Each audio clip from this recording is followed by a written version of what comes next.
All right, gents, we're back. We took a week hiatus. It's been 3 weeks, but I'm glad we're back. Nice to see your beautiful faces. We got Alan and Justin here. We're continuing our David Fincher deep dive. Today we'll be talking about Mank. Mank. So with that introduction, you guys want to talk about like Star Wars or UFC, or you want to talk about, I don't know, the coolest Bed Bath and Beyond bath mats, literally anything. I could tell you something cool and refreshing. Be more interested. Wait, what and refreshing. Oh, there you go. What is that? Got a little Liquid Death. Liquid Death. Nice little plug. Oh, company that's paid us exactly $0.00. All we're doing plugs. Listen, anything to avoid the topic at hand. Let's drink some Monster. Alan, what do you got? What beverage of choice do you? I also have Monster, or not Monster. Why would I have Monster? Whoa! That poison does not enter this body, this holy tabernacle. But I also have Liquid Death. It's just in a different container because I put it in mine. Oh, so the sweet nectar of delicious water. One day we will be sponsored, and you'll thank us. It's because of you. It's because of you two. Unless Monster sponsors us, then the thanks will be mine. That is true. So here's the thing, guys. So about a week ago, Alan started watching Mank in preparation for this discussion, and he gave us a expectation spoiler, which I replied with, and his expectation spoiler was, guys, this movie's kind of boring. Like I'm making it through. I haven't finished it yet. It's kind of a boring movie. And that was the expectation spoiler. And I was like, oh, that's a good one. I like those expectation spoilers because now I'm expecting absolutely zero, which means I'm probably going to enjoy it. The expectation spoilers that are problematic are, this movie is awesome, you're going to love it, and then you go in with these high expectations and they're not met. And so I was happily entering into this movie thinking that I would find pleasure in it because I was expecting not to. Well, it turns out Alan's expectation spoiler was an understatement, if anything. I was shocked at how disinterested I was during the full how long was it? 2.5 hours, something like that? Yeah. Yeah, and so let me take over here real fast. Please. I'm going to explain this movie so that you can understand. This movie was made for movie critics, which we aren't movie critics. Justin, that's exactly. Sorry, continue. Sorry. Yeah. So this movie is about scenes over plot. This movie is about sound over story. And this movie is about acting over action. Okay, Does that not sum it up? Stop right there. First of all, that was absolutely beautiful. I couldn't agree more. I just wish that I didn't see your eyes going like this. I wish that you would have kept up the image that you just came up with that off the top of your head. But because I saw your eyes darting down, yep, you wrote it down, didn't you? That was you have to remember. No, it was perfect. I'm totally kidding. I don't care if it was written down or if it was off the top of your head. That is precisely. Thank you. That was a very concise way to explain this movie. That was brilliant. I was gonna say that sometimes, and it's a very rare occasion. I can only think of really 1.5 movies where this has worked for me. I really don't like when Hollywood strokes their own egos through their own medium. And that's exactly what this movie, and some other examples are like La La Land. That's the half. I kind of like La La. I watched it once in theaters and I found it enjoyable enough, but the amount of applause it got from critics and the Hollywood elite, I was like, it wasn't that good. And then Babylon. Did you guys ever watch Babylon from last year, 2 years ago? Don't. It was the same director as La La Land, actually, but it's like, again, it's like behind the scenes of like these Hollywood elites and these parties and these bombastic like socialite whatever. And it was so I didn't even actually finish Babylon. But these are like critically acclaimed. Everybody loves them. They win Academy Awards. And it's like no normal person likes these kinds of movies.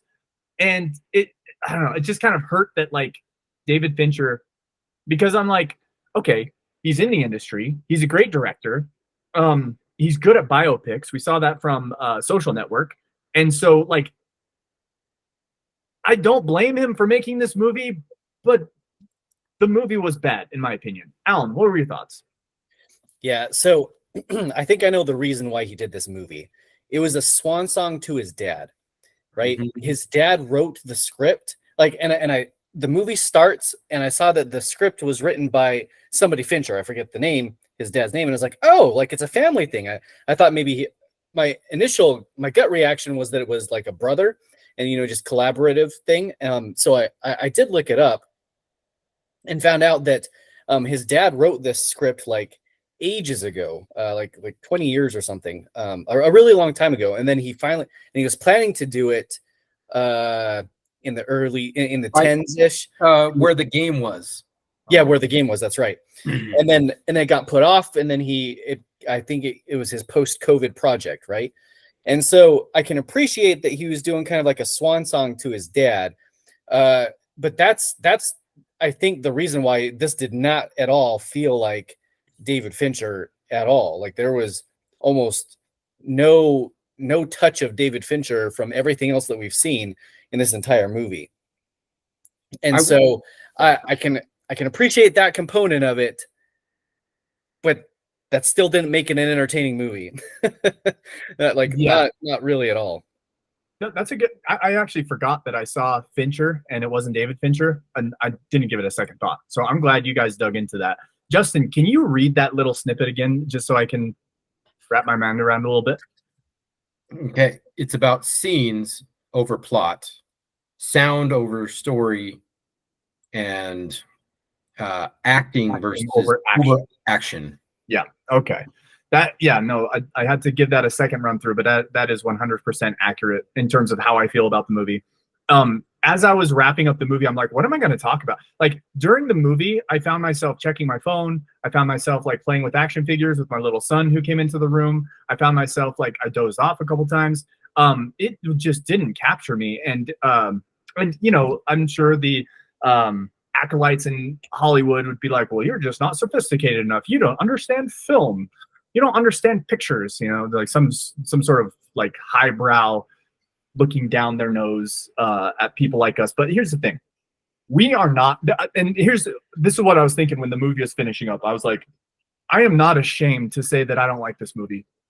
And I don't think any of us should, because there are, okay, great example. Rotten Tomatoes. There's the critic score and there's the audience score.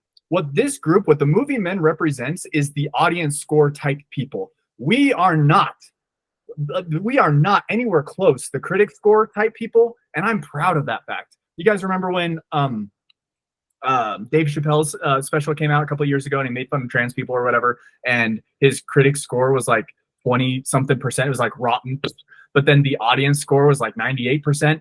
Like in that discrepancy, I remember there were like news articles about it. People on podcasts were talking about it. And the reason why it made such big news, such big headlines, is because it illuminated this huge discrepancy in the Hollywood elite's idea of what makes good versus normal everyday Americans and what they think makes good. Just look at the degeneration of Star Wars, for crying out loud, as a great example. I mean, that's like the poster child of like the elites of Hollywood being so out of touch with what people actually want versus and the numbers prove it. And that's what's so frustrating, is that like movies like this, I'm sure, didn't make a lot of money.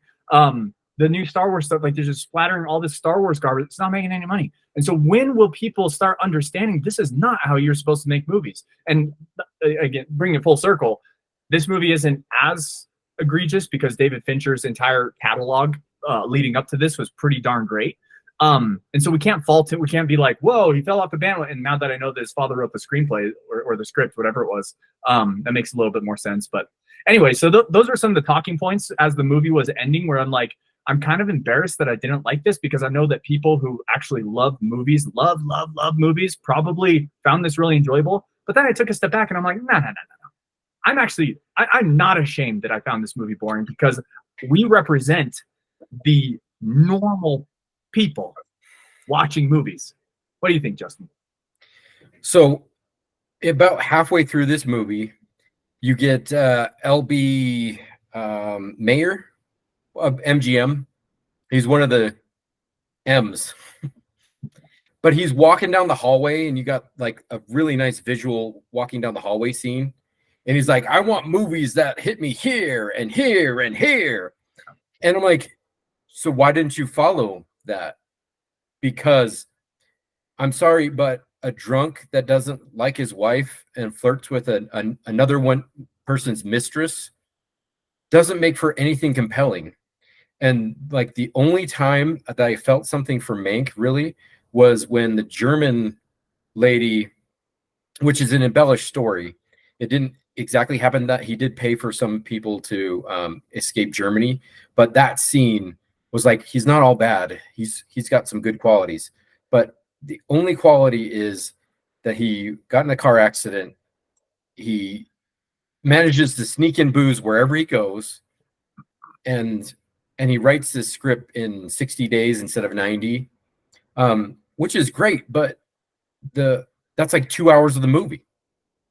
And then the last half hour, or you have political things, that with the bet that just kind of, okay, that's, I looked it up. That's pretty accurate. And I would say the David Fincher aspect of this is he did get almost everything right. It might have been embellished a little bit, but as far as historically accurate, yeah. Alan, did this movie at any point make you feel something here, or here? No, Not even the tassels? maybe a little bit. What? So, I'm pretty sure I was the first of our group to make it through the movie, and so I recommended to you guys all that you should watch Citizen Kane if you haven't watched Citizen Kane before, and because as I started watching this movie, I have seen Citizen Kane, and I don't think I knew, like, right going into it that it was about the writing of Citizen Kane, but the movie started and I was like, oh, this feels like you're trying to copy Citizen Kane. And then as the movie, like, as it started, I was like, oh, it's about the writers of Citizen Kane. I get it. It's a stylistic choice. Like, you were trying to kind of mimic, Orson Welles' directing style in order to tell Orson Welles' story. Like, okay, I get that. And like, so that actually kind of caught me in the beginning. I was like, all right, let's see where this goes. Because if you have seen Citizen Kane, like, it's a deep and it's a very layered story. And it's so dialogue driven that there's not a lot of action. There's not a lot happening like visually in Citizen Kane, but it just sucks you in so deep into the dialogue and the story that you really want to know what Rosebud was. And that was my spoiler, right? I was like, they spoil it halfway through the movie, and it's very in passing. Like, it was just a side, like a little comment from what's the blonde girl's name? Amanda Seyfried? Thank you. Yeah, Amanda Seyfried. Like, she says it. She's like, oh, the Rosebud's the sled, like, kind of just in passing, that if you weren't really listening, you probably wouldn't have caught it. I'm going to come back to that in a sec. But so I thought that, I was like, this is a really, what's the word I'm looking for? It was a really ambitious task for David Fincher to try and mimic Orson Welles in order to tell how that story came to be, but it flopped. Like the end, just, I got more and more bored throughout. It took me, I think 3 days to actually get through it. Like, I had to stop. I was like, I can't go on. I need to go eat some dinner. I'm going to go watch The Office or, something stupid. Just, I needed to, not have to focus on it. And that's about halfway through. That's when I texted you guys as like expectation spoiler. But what I was hoping, my hope against hopes, was that David Fincher would pull out a David Fincher and like surprise me at the end. Didn't happen. No surprises. The climax of the movie was like, okay, he gets walked out of the house. Great. I thought the same thing, dude. I'm like, this is a David Fincher movie. There's going to be a twist at the end, and it never happened. To your point though, Al, it was meta in that way that it was a black and white movie. I don't know if you guys saw like I forget what they're called. He mentions them in Fight Club when he's in the film room, and he's like, there's I don't know, whatever that splotch is that shows up. Cigarette burns. Well, yes. What was it again? Burn? Cigarette burns. Yeah, exactly. Cigarette burns on the film. And so like those were popping up. And so that was probably the most enjoyable part of the movie for me, was what Alan just described. I don't have to rehash it because you described it perfectly. But I thought the same thing. I'm like, oh, this is kind of good. It's like an homage to Citizen Kane, the way that it was filmed. I also really enjoyed the acting, despite not knowing what anybody was doing or what their motives were or what the purpose was. Like, they still acted their butts off. Like Gary Oldman, like he's one of those. He's like Will Smith, Brad Pitt. He's one of those guys that I just like seeing on screen. Like, he's just a movie star. Even if he's like a drunk, whatever, like he this wasn't his best performance, but I still enjoyed watching him perform as an actor. I'm just trying to let you guys know if I felt anything, and that's pretty much it. Here's a good way to sum up. When we talk about perfect movies, which this is a constant theme in this group, that we talk about like what constitutes a perfect movie.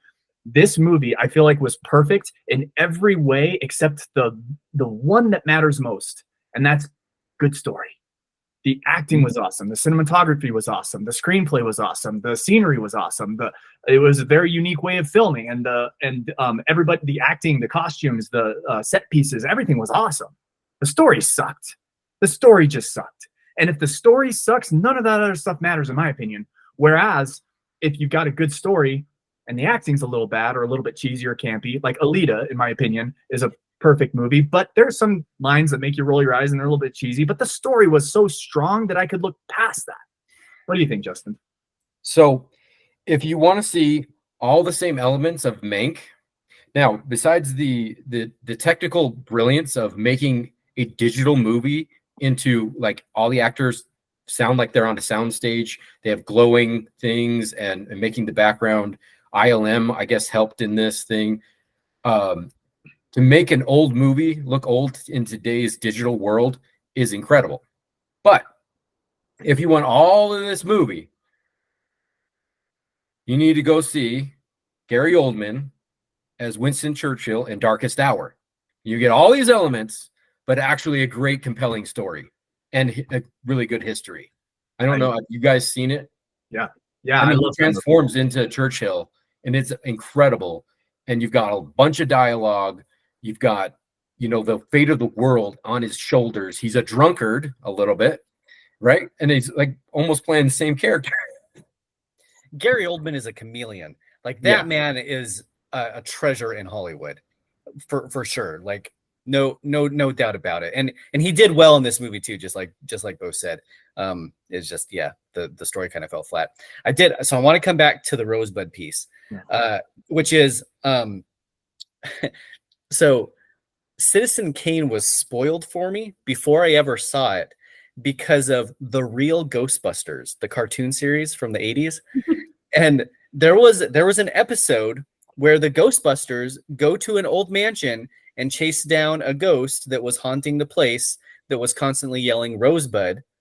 Obviously, they didn't explicitly say it, but the implication was that they were hunting the ghost of Citizen Kane in his mansion. And at the end of the movie, the end of that episode, the ghost gets his sled and slides away on Rosebud. And then the first time that I watched Citizen Kane, after watching an 80s cartoon, they spend the entire movie. I'm not spoiling this for anybody, right? Like, it's a 80-year-old movie, but so the first time I watched Citizen Kane, all through the movie, they're trying to figure out what Rosebud was. And I knew from the beginning, I was like, oh no, Ghostbusters. Peter Venkman told me that it was a sled. And so, so that kind of ruined the ending for me there.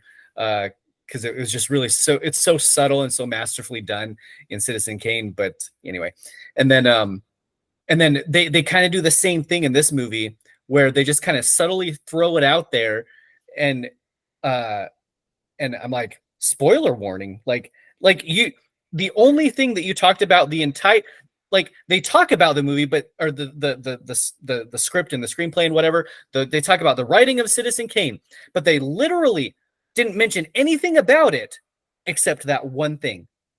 Like, there's so much that happens in Citizen Kane. Why was that the one little quip that you decided to throw into this movie? And so that brings me to my critiques from the screenwriting. I'm kind of annoyed a little bit with actually there's something that happens a lot in Hollywood, and they did it in this movie, and it's this idea that people knew things in the past when they clearly didn't.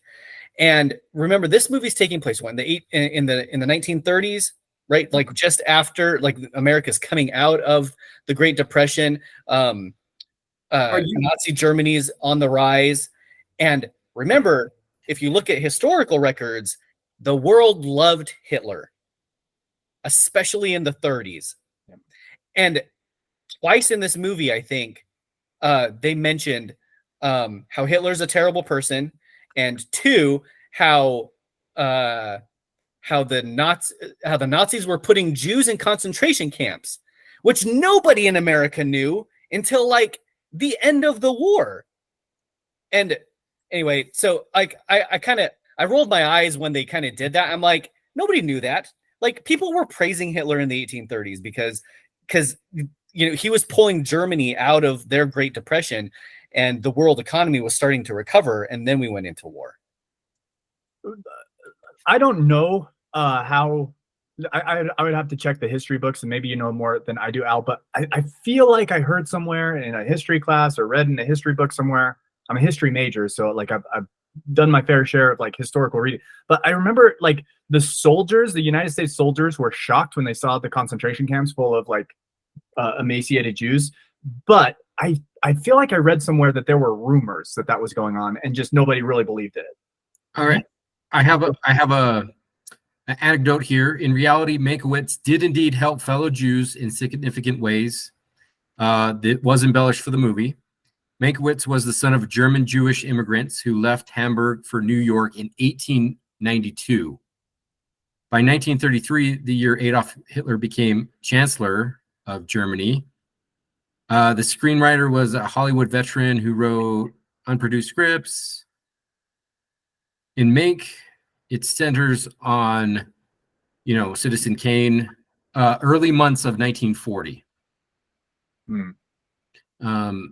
But it seems like he helped them get out, but doesn't seem like it necessarily correlates with. He might have known behind the scenes because he had friends and family there still, and like, hey, things are getting rough. Our neighbors are going missing. You know what? I've got some pull. Let me get you over here. But yeah, it seems like it was definitely fancified. I remember like the United States sentiment was that Hitler was anti-Semitic and he was abusing the Jews, but just nobody knew to what extent. And there were rumors that there were concentration camps, but the majority of Americans were like, "Oh, that's just overblown. That's propaganda. That's like fake news." Really yeah. I think that they knew that the Jews had like stars and were being moved to the ghettos, but they didn't know about the concentration camps. But I feel like there were rumors about it. And if I remember that scene that you're referencing, Alan, correctly, there was almost a debate, right? Wasn't it kind of like this, where they're like, there's a concentration camp, and they're like, oh, he's fine, and you worry too much, or whatever the case was. I was half asleep during the whole movie, so I don't remember exactly what happened in that scene, but that was kind of the energy that I got. So maybe it wasn't as inaccurate as you're making it sound. Maybe, I don't know. But possibly, yeah.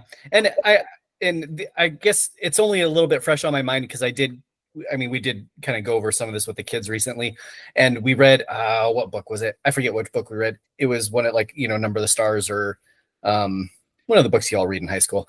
And but it was what was interesting about this most recent kind of retelling, kind of going through it with the kids, was that even in Germany, and in Poland and in the areas where this was happening, it was a progression, right? It wasn't that Hitler rounded up the Jews and sent them all to concentration camps. Like, it was like, oh no, you have to start wearing a star. Oh no, we're going to relocate you. Now we're going to put you in the ghettos. Now we're going to put you into labor camps. And right. So it was this really soft progression. And people kind of look back on that with a little bit disdain. I've seen, and probably even said myself, it's like, how could you possibly allow yourself to end up in that position? But it wasn't sudden. It wasn't like they showed up at your door, put a gun to your head and said, we're going to a concentration camp. It was this slow progression. And, even the Jews themselves that were in that ended up going to concentration camps were like, oh, this is just part of the process. We're just going to move along. We're going to be fine. And that's part of the reason why they went along, is because this was really progressive and not overt and that's what kind of just made me kind of roll my eyes, is that you skipped all that. You skipped all that in this movie in order to be dramatic. Well, I didn't mean to derail your point, Alan, because I actually agree with your point, which was this had a little bit of presentism in it. I feel like they were talking about Hitler, like you said, with the knowledge that he was, with the full knowledge of what he was doing. Whereas, and there was nuance, like I was trying to illustrate with my little interruption there, but the main thrust of the movie, it felt like, was to paint Hitler in a bad light, and I was like, that's too on the nose for the 1930s. So I actually felt the same way. Justin, as I was watching this, you literally told us, was it this morning or yesterday, that you have ADD? Yes. And when you have to, like, you watch like half of a YouTube video and then you move to the next and you have to come back and it's like this weird thing that's going on in your brain. I was like, I'm not confident that Justin can finish this movie. Like, based on your self-diagnosis of how ADD affects you, tell us a little bit about the journey of watching this movie. Like, did you watch it in one sitting? Did you have to break it up? Were you doing a puzzle while you were watching it? Like, how did you get through this? I was definitely sitting down. Yeah. And I may or may not have paused it 3 or 4 times, and did other videos and then came back to it. And then, so I think I broke it about 3 or 4 times. I want to say 4 times. I got a good chunk of like the first 20 minutes just to get it out of the way. I'm like, okay, that means nothing to me. Even though I knew that it was Citizen Kane before Alan said something. I knew that much just from my research, but at the same time, I was looking for it. And other than Orson Welles saying, hey, let's write a script, I thought the only thing that was really interesting was that Orson Welles was like 24, 25 when he did this. And he revolutionized movie industry, and he did it against the wishes of powerful people. I'm like, hey, that's sticking it to the man. You know, at 25, what did you do with your life? Yeah. But then you have the feud at the end, and Mank makes it seem like Orson Welles had nothing to do with it, and Orson Welles is like, it's my movie and I commissioned everything, so it's mine. And you're like, probably the truth is kind of somewhere in the middle. It seems like Mank does definitely deserve credit for writing it. I think it's mostly his baby, but at the same time, you have to act and you have to believe his character, and that's why Citizen Kane is so good. I mean, it's not great. I wouldn't call Citizen Kane a perfect movie as far as movie man, but it is a good film. I was shocked when I watched Citizen Kane at how seriously it took itself, because my experience with movies from that era was like campy, loud, people like jumping out, like, what's the guy with the mustache, Charlie Chaplin. Yeah, that kind of stuff is what I was expecting. And Citizen Kane was like a serious film. Or like, Mary Poppins, right? Right. Yeah, exactly. Or yeah. Wizard of Oz, even. Wizard of Oz is super campy, and they mentioned that in the movie. Yeah. So when I first started watching the movie, and I heard Orson Welles being mentioned, and he's like I saw his name on Citizen Kane, obviously, and I associated with it, and I was kind of hoping that this would be a movie about Orson Welles, and he had that phone call at the beginning, and then like an hour later, we haven't heard from Orson Welles in the movie, and I'm like, oh, this isn't what I was hoping, because I like Orson Welles is legend. I've never heard of Mank, and I guess that's the purpose of this movie, was to shed light on this guy that a lot of people don't know, and he deserves credit, which fair enough. But I remember that was like kind of my first critique of the movie. I'm like, I'd be way more invested in this if this was a movie about Orson Welles and not about Mank, which I know would kind of upend the purpose of this movie. Giving Mank the credit that he deserves is kind of the point at the end, I guess.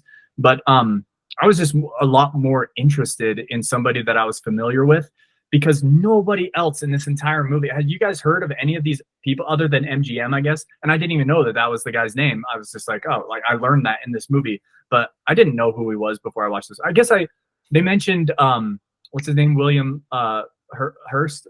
What's his name? William Randolph. Yeah, William Randolph Hearst. And I'd heard of him before because of the movie Newsies. And I'm like, doesn't he live in New York? And isn't he getting shaken down by Christian Bale dressed as a cowboy? and we're in California here. I was a little bit confused. But other than that, I'm like, I don't know who Mank is. I don't know who Amanda Seyfried's character is. I don't know any of these people, like his bedside nurses or whatever. Like, I was not invested in any of these characters. Not to say that I need to know about a character before I go into a movie for it, but if it's a biopic, if it's a historical piece, and I don't know the character, then like it is your job to engage me in such a way that I am interested in this character, and it didn't happen. Like, how am I supposed to be bought in to a guy who's a drunk? I mean, I guess he's a good writer, but they didn't even focus on the writing. That's another critique. They that I have. didn't. Yeah, right. They focused on his flaws, but not that, you know, like he was coming up or like sitting at a sunset. Like, I was thinking this was going to be more like Benjamin Button kind of feel good, like, hey, you know, he's got some flaws, but he's a good guy. It's just like, nope, he wrote this thing. He dies of liver failure from drinking too much at 55, like 5-10 years after this movie anyway, and dies in obscurity. And his wife is just like, you know, like, I don't care about you either, Mank. But we're just kind of locked in, and that's what we do in the 1940s. Oh, Justin just reminded me of my favorite part of this whole movie. My favorite part of this whole movie was at the end when Orson Welles tells Mank and a man at your age, and then he kind of boxing. He's like, I'm 43, and then, and I was like, wait, you're telling me that 60-year-old. I think he's like 65, yeah, 60 plus year old Gary Oldman is playing like a 41 or 42-year-old dude in this movie. I was like, that's baller. That cracked me up, actually. That was my favorite part of this movie. I honestly had to check myself and be like, wait, was that satire? Like, was his character being sarcastic? And I'm like, that wouldn't make sense in the context of the scene. So no, he's really supposed to be a 43-year-old man. I turned 39 this month. You guys are 41. You guys look literally 30 years younger than he did. And I don't know, maybe that was purposeful. Maybe you know, David Fincher was trying to illustrate the accelerated aging of alcoholism. You know, who knows? But yeah, I was shocked when I heard that too. You know, one thing I just remembered, what one of you guys said, the only part of the movie that moved you was a certain scene. There was one scene that sort of moved me, that like actually I did kind of a double take and my eyes were finally glued to the screen. And it was the, I don't even know the guy's name or his role in the movie. That's how uninvested I was. But the guy sitting on the couch who told Mank that he was diagnosed with Parkinson's, and the suicide scene, that made me feel something. And guess what? None of that's true. Really? Yeah. Oh, no. He made me feel something. Yeah, they had to put it in there so you could feel something. And this wasn't true. Made me mad. I feel cheated now. I feel cheated out of the one emotion I felt during the whole movie. But that is according to another YouTuber that verified that. Maybe, you know, take that with a grain of salt. Maybe there's some hint of truth, but they're like, oh no, he didn't kill himself or whatever. This character was a made up character, just make you feel something. Well, it was just one of those scenes, like, and this is the artistry of David Fincher. I'm going to credit him for this and nobody else, because, you know, when Gary Oldman goes to the girl and he gives her the bullets and she's like, he took the whole box. Like, that was just so great, because you sigh a sigh of relief as he gets the bullets and he leaves the house, and then he goes to and he reassures her, and then she shoots back with that. And the next scene is pop in the window. I was like, oh, that's some good filmmaking right there. Like that made me feel something, and that drove a little bit of intensity in an otherwise emotionless movie. And speaking of emotionless movie, I was like, man, what would I have done to spice this up? And this is what's frustrating, is I know for a fact David Fincher is a better movie director than me. I know for a fact that's true. Yet, just off the top of my head, I'm like, dude, take a leaf out of Finding Forrester. Like, there is a way to make literature exciting and interesting. And like, you know, that scene in Finding Forrester, I love when like the kid's getting in his rhythm and he's using an old school typewriter, and Sean Connery's like, what do you say? He's like, don't push the keys, punch the keys. Type. And like, you know, and there's like music going, and you see like that black kid, and he's just focused and he's like typing out some beautiful piece of literature. Like, there's a way to action it up, even with something as boring as a writer or a screenplay. Like, do that. Like, there's just so many better ways that, I mean, what he was sitting in the bed, you know, and he's just like making dots on script, but you don't know what he's scribbling. He's not, I mean, there was that one scene where he's, I guess, dictating what he wanted the lady to write down, but I don't know. I just felt like and this is what I was just looking up a minute ago. I was looking at my phone and I couldn't find an answer. Do you know if David Fincher writes any of his movies, or is he just a director? Do you know? Because I know like Chris Nolan, he's passionate about like writing his own movies. But anyway, if you guys don't know, I don't From know. what I understand, he doesn't, but he will do suggestions and he will be true to the material and change it if the direction requires it. But it seems like when he made Social Network, that was whatever, can't remember his name, the guy's script, and he's just really good at knowing more. Ben Affleck was talking about this in Gone Girl. He's like, when you're working with a director that knows your lines better than you do, but he knows that about the entire process, that is David Fincher. So knowing it that well, I can't help but think that there's tweaks and there's changes for his artistic view, but I don't know if he actually has any credit writing.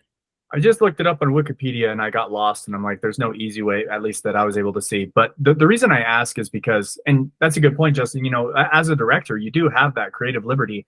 And I'm just like, I know David Fincher is better than, we've seen 10 or 11 movies at this point, and they've all been way better than this one. And the only thing that I can think of is either he had a part to play in the writing of the screenplay of his other movies, and that's why it jived so well, and maybe he didn't write this one. But also, not knowing now that it's his father who wrote it, I wonder if he was just kind of approaching this as a purist. And he's like, I'm not going to touch this. It's my dad's work and I'm going to respect it. And he's going to love this movie because I didn't like mess with it at all. And it just, that's the reason why it was lackluster. I'm just kind of workshopping this in my mind. I'm like, Dave, he's so much better than this. Even the bad ones, Benjamin Button, Girl with the Dragon Tattoo, like they still blow this movie out of the water. He has 3 writing credits on IMDb. They are all shorts from 2002 and 2003. Gotcha. Those are his only writing credits. Well, maybe we'll just have to invite him onto our podcast and we'll just ask him straight up. You know what's funny about this whole series, this David Fincher deep dive, is at least for me, and maybe you guys have done more research than I have, but I am judging. Is judge the right word? I'm analyzing David Fincher's work solely through his movie. I haven't watched a single interview. I haven't watched any behind the scenes. I haven't watched any, like, how does he direct? Like, this is... I don't even know what he looks like, honestly. Yeah, I just found out by looking him up on Wikipedia. But yeah, but anyway, so this was just kind of a blind... It just kind of blindsided me with this lackluster. Like, I was expecting more. I was excited because there have been a couple movies that none of us had seen in, you know, his catalog, and they've been hits as far as I'm concerned. And so this one was just such a letdown. I'm like, how did this happen? How did David Fincher let this happen? And I'm starting to think, that's my hypothesis. If we ever get him on the podcast, we'll have to ask him, but that's my hypothesis, is that this was his father's baby. His expertise is in directing. And so he takes really good scripts usually, but then his dad hands him this one and is like, you know, this is really interesting, you know, rich history in Hollywood. If you want to make this movie, he's like, yes, like before you die, like, let's make this. I'm a really good director. I bet it was something like that. And that's why it sucked. I blame his father. I don't know. What else though? That's it. That was everything that I had queued up by the time the movie ended. I'm like, I've got maybe 3 things to talk about, 4 things to talk about, but now I'm out. You guys have heard everything. Anything else you guys can think of? The good, the bad, the ugly? I think that was a good capstone right there. Like, I totally agree, and I think that was a good capstone. Unfortunately for me, and you got, I think it was just you and I who did Benjamin Button. Yeah. Like the redeeming quality of that movie was the last hour. We talked about like, man, I'm just gonna fast forward to the last hour if I watch that again. I wouldn't fast forward to pretty much maybe the last 5 minutes of the movie where there's some passion in Orson Welles. Exactly. Yeah. I kind of do want to revisit that dialogue exchange. I was so checked out at that point. I probably missed something important, but I have nothing other to say that I believe it wasn't as demonstrative as it was displayed. But they had to do it for Hollywood's sake, like, you know, take a 2-hour conversation over the phone and probably many letters and phone calls, and they just boiled it down to a 5-minute tantrum. Yeah.